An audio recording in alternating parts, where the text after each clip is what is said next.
हाणे तव्हांखे हैदराबाद या कराची वञण जी का बि ज़रूरत कोन्हे, छो जो तव्हांजे पंहिंजे शहर उमरकोट में मेहरान मेडिकल सेंटर ते हर बीमारियुनि जा माहिर डॉक्टर्स मौजूद आहिनि। जीअं ॿारनि जी बीमारियुनि जो माहिर डॉक्टर मूलचंद माली साहिब हर रोज़ मंझंदि 1 बजे खां 3 बजे ताईं ऐं शाम जो 7 बजे खां राति 10 बजे ताईं मरीज़नि जो चकास कंदा। नोट ॿारनि जी नर्सरी जी भी सहूलियत मौजूद है। डॉक्टर आसिमा रियाज साहिबा औरतन ऐं ज़नाना बीमारियुनि जी माहिर डॉक्टर रोज़ाना सुबह 10 बजे खां मंझंदि 3 बजे ताईं मरीज़नि जो मुआइनो कंदा। डॉक्टर लक्ष्मी नारायण साहिब रोज़ाना शाम 3 बजे खां राति 10 बजे ताईं चकास कंदा।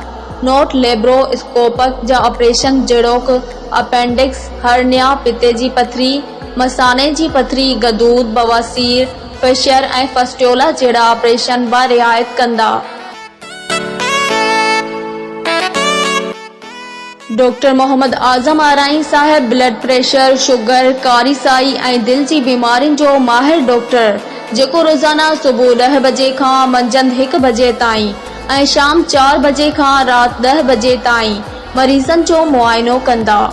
डॉक्टर दानियाल जाफरी साहिब अखियुनि ऐं नज़र जी बीमारियुनि जो माहिर डॉक्टर सूमर खां छंछर शाम 4 बजे खां राति 8 बजे ताईं ऐं आचर जी सुबह 9 बजे खां मंझंदि 1 बजे ताईं मरीज़नि जो मुआइनो कंदा।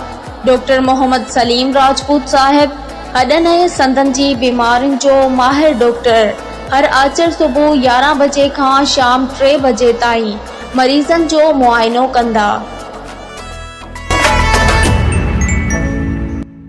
डॉक्टर भरत कुमार साहिब हर जुमे ते मंझंदि 1 बजे खां शाम 4 बजे ताईं मरीज़नि जो मुआइनो कंदा। Address Mehran medical centre Umarkot, नस्त रोहल वार रोड, थर बाजार। राब्ते लाइ लियाकत अली यारी सर। Mobile number 034238047335।